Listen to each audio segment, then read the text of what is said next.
friend. I just realized that I am 140 days plant-based. Look at me. Look at your girl. Something, and I don't know everything, but what I do know is that I'm feeling good. And if I do something out of the ordinary, for example, have cheese like I did last night, I mean, it was in good faith. My husband bought something for dinner. The packaging, appeared to be legit. My stomach let me know this morning, baby, it was not. The journey overall has been great. Honestly, I will say one of the obstacles that I've traveled 3 or 4 times since May, because I started this journey May 1st. And by this journey, I mean when I was like fully plant-based, all 3 meals and snacks or whatever.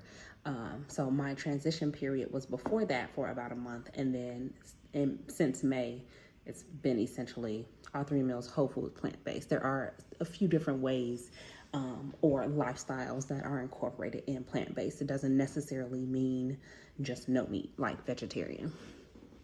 But I have not had any meat or really dairy or until yesterday, girl. I was like, it wasn't even a large amount. It just couldn't be separated out of what we got. So one of the main things that I've learned is pay attention to labels, right?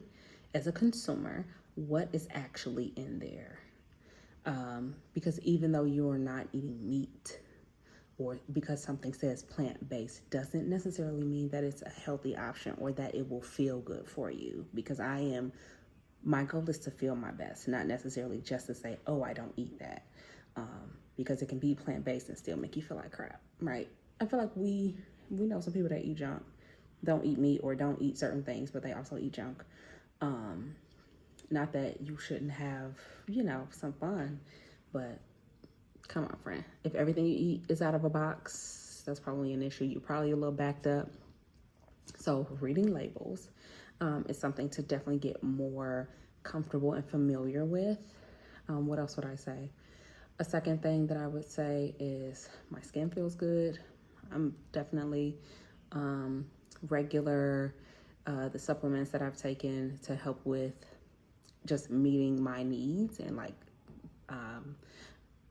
adjusting to the fatigue that I was feeling, or making adjustments so that I wouldn't be as fatigued as I was feeling early on. And I do have those listed.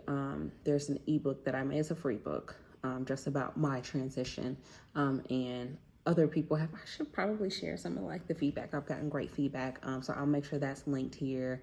It's free, it's downloadable. It's just to help support the journey, especially for others that are curious, right? Even if you're not looking to be committed, but you're curious on how it can feel for you, give it a shot. You deserve it.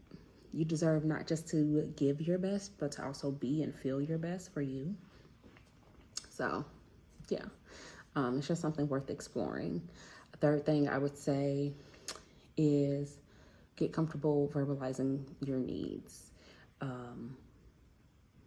Just what you want. I'm traveling again this week. And so my husband is pretty on board, but I will see family. So as we maybe look at options for us to get together for dining, if it's somewhere, and I just get my sides, ask for the sides to be plated together so that you don't get 4 and 5 plates coming to the table. But if you did just, get the sides or something like that, that might be okay. You want to make sure you're hitting your food groups. For me, I will be packing probably like a can of chickpeas or a can of black beans or something like that, just because not every place has the options that you need, or even edamame. Like a steamable bag is really easy. So maybe I'll talk about travel tips at another time. But anyway, this was more to celebrate 140 days. Well, look at me. It goes down in the stories. If you're on Instagram, follow me. I'm NellieNail19. And yeah, the journey continues. I have so much footage of just things that I've recorded along the way. So maybe I'll compile that and share them here.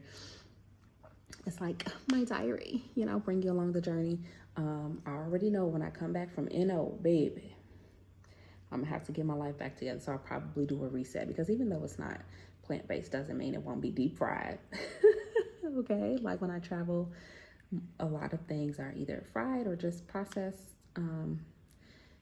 in a way that maybe doesn't necessarily, it goes down good, but it doesn't feel good after, right? Like if you're gassy, which I've noticed, like heartburn and that kind of stuff, I just don't experience anymore. Like I used to sleep with Tums by my bed, and now I don't even really remember the last time I had a Tums. So when I do, it's so infrequent that I'm like, oh, like then I'm like, what did I eat?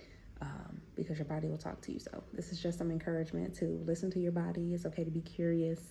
You don't have to be committed, but give yourself the opportunity to be curious, because I hear a lot of, I'm scared, or I don't know, or I'll try it. And did you give an honest try? And was it to change your body? Was it to lose weight? Was it like, what was your motive?